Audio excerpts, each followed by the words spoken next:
Mr. Fortier, let me begin with you. You've indicated that when the list was put together, that it was a cooperative, collaborative. You had, it's obviously USGS, BLM, you've got the interagency, which I think is important. I further understand that there is to be a report, and basically an action report, that will be delivered to the President in August. Is that correct? I believe the date is now September. September, okay. Yes. So we're pushing the date back. My question to you is, we now have a list. Yes. There are some who argue that the list isn't comprehensive enough. They didn't get their mineral on. Some have generated a little bit of controversy. Uranium is clearly in that. But a couple questions. Is this a list that will evolve? In other words, we will see updates to the list. What can we expect out of this action report? Because it's one thing to have a list, and I want to talk about whether or not there's an advantage to being on the list if you're designated as a critical mineral. But what is the process going forward, and what might we expect in September in terms of an action plan? Yes. Well, to address your first question about whether the list is final, it is not our intention to put out a list that is final. It's final for this first phase, but the intention is to revisit this periodically. The mineral criticality like is annually, or we haven't decided on the exact timing yet. So we update the NSTC screening methodology annually. The Europeans update their critical mineral list every 3 years. So there are different schools of thought about how you should approach this. We haven't agreed on that yet. But this is an issue that does evolve as our import reliance changes, as country concentration changes. We need to take those factors into account as well as additional new applications. So it's not a static process. It will be renewed periodically.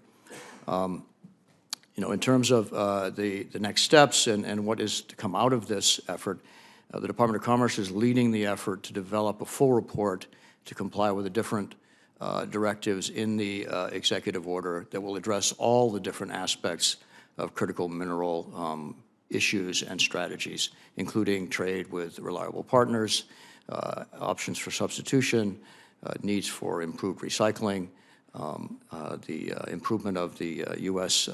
mapping of the geology and geophysics and topography of the United States, as well as addressing permitting issues. So the report is intended to lay out options for the administration to consider to address these perceived strategic vulnerabilities that are Let me ask then about that, and recognizing that it's not just identifying the minerals, it's looking to those technologies that can allow for a level of reuse or alternatives.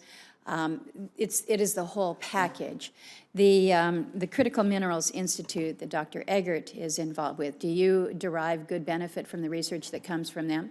Yes, they clearly are focused on a different part of the supply chain than the USGS is. We're more focused on mining and mineral processing, but it's complementary. And that's, I mean, looking at what the mission is, and Dr. Eggert, what you have outlined, it seems that within DOI, there's a clear understanding we have a vulnerability when it comes to our critical minerals. We need to identify them. We need to have an action plan. We need to work on certain aspects of permitting, and you have that view. Within DOE, here's a very real role, and yet I understand that in the 2019 budget request, the administration intends to eliminate the funding and ultimately close the Critical Minerals Institute at DOE. Do we have a disconnect between what's going on in DOI and DOE, Dr. Eckert? There are competing proposals, I think it's fair to say. As I understand it, as you say, the President's request zeroes out the Critical Materials Institute, but my understanding also is that both versions of the energy, et cetera, minibus, both the House and the Senate include another year of funding for the Critical Materials Institute. Well, and I So appreciate needs to that. be It sounds resolved. like a very politically correct answer.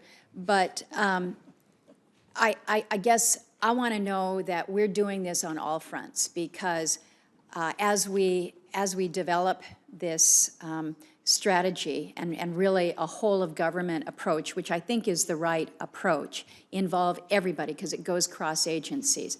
Ms. Sayer has indicated the issues that she has working with Forest Service. Mr. Gregory, you're with DOD. We all have to be in this together. Senator Wyden is very concerned on the trade and the commerce side of it, but it seems to me that we clearly have an application for the research and development that will go on. We will not be able to produce everything on our own. So how we can reuse, how we can just be smarter with that, I think is something that we should focus on. Let me turn to Senator Wyden. Thank you very much.